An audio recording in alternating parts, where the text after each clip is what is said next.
Loss অ্যাঞ্জেলেসে ভয়াবহ দাবানলের পর ৯৭তম একাডেমি অ্যাওয়ার্ডস বা অস্কার প্রদান অনুষ্ঠান নিয়ে কিছুটা শঙ্কা তৈরি হলেও শেষ পর্যন্ত তা হয়নি। ডলবি থিয়েটারে যথারীতি জমকালো আয়োজনের মধ্য দিয়ে বিজয়ীদের হাতে তুলে দেয়া হয় কোটি টাকার অস্কার পুরস্কার ও সম্মাননা।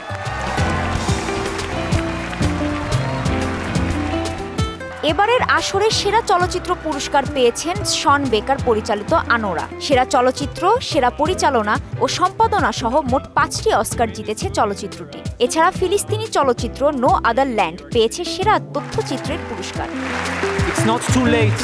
দ্য ব্রুটালিস্টের জন্য দ্বিতীয়বারের মতো সেরা অভিনেতার পুরস্কার পেয়েছেন অ্যাড্রিয়ান ব্রোডি। এছাড়া সেরা অভিনেত্রীর জন্য পুরস্কার পেয়েছেন মাইকি ম্যাডিসন। আনোরা চলচ্চিত্রে অনবদ্য অভিনয়ের জন্য এ পুরস্কার পেয়েছেন তিনি। সেরা সহকারী অভিনেত্রীর পুরস্কার পেয়েছেন জো সালদানা।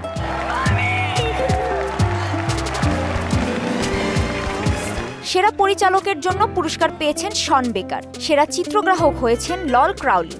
সেরা ভিজুয়াল ইফেক্টসের জন্য পুরস্কার পেয়েছেন ডেনিস ভেলিনিয়োভ। এবারের আসরের সেরা অ্যানিমেটেড ফিচার ফিল্ম পেয়েছে লাতভিয়ান অ্যানিমেশন ফিল্ম ফ্লো। এটি প্রথম লাতভিয়ান চলচ্চিত্র যা অস্কার জয় করেছে। কাজী শাহরিন, মোহনা সংবাদ।